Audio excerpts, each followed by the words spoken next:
Hello and welcome to episode 22 of Run to Your Challenges. This is your daily show that discusses common leadership challenges and offers encouraging tips to help you run to your challenges. This is your host, Paul Grau Jr., and today's challenge is goals. So let me ask you a question. Do you have goals? If so, are they written down? And if they're written down, how often do you look at them?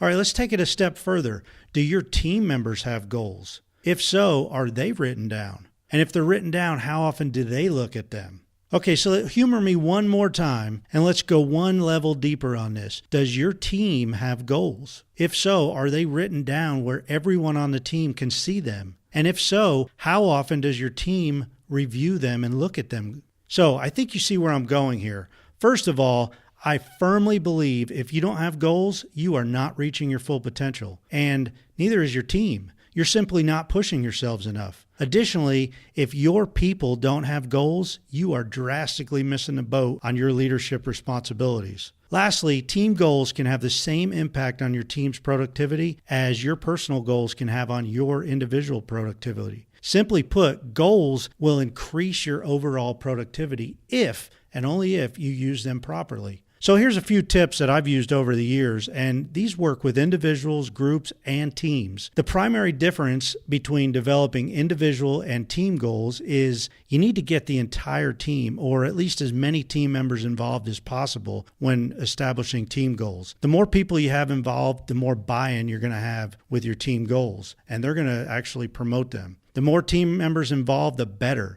If you can weave in personal goals into team goals, man, you have a big time winner there. So here's my tips. First of all, brainstorm.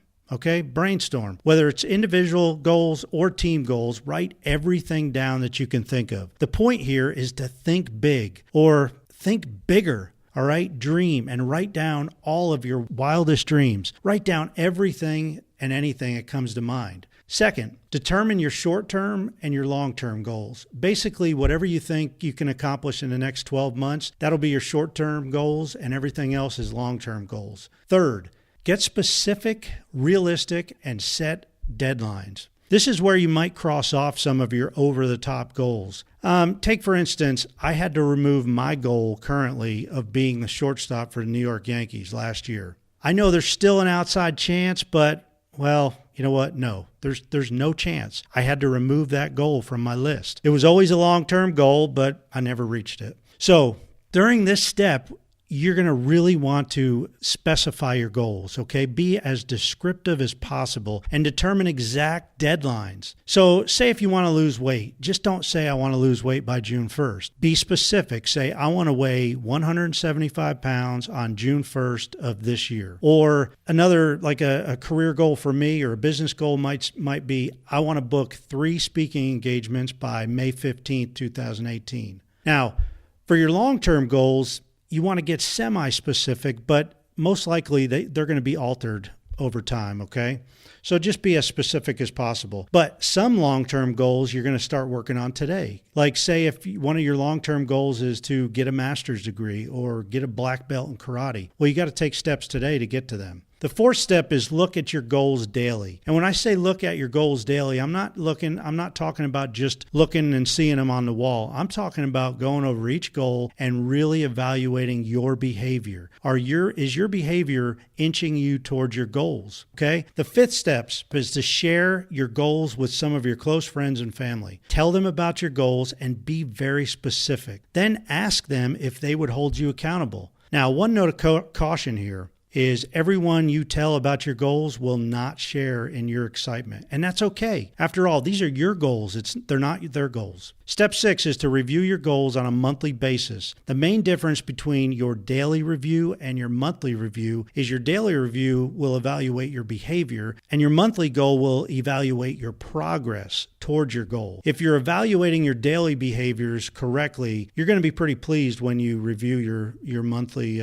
when you have your monthly review. Finally, the last step is to celebrate your milestones and victories. It is so important to celebrate your achievements with family and friends. Encourage each other. Encourage other people on your team. And have a conversation each month about what your big goals are going to be for the coming month. Hold each other accountable and don't be afraid to call each other out. This is where you really hold each other accountable and you make up ground.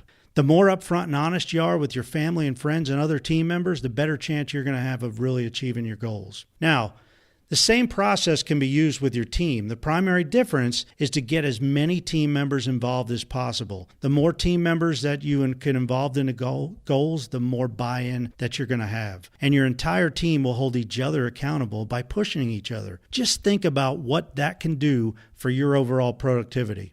Well, that's it for today. Sorry I went a little bit over the 5-minute goal. You see what I did there? But as always, please share this briefing with friends, coworkers, and every leader that you know. If you want my goals workbook that I have, just please send me an email at paulgrau@currentleadershipcoaching.com, and I'll get it sent back to you, all right? Now, go set some goals. Thank you, and until next time, run to your challenges.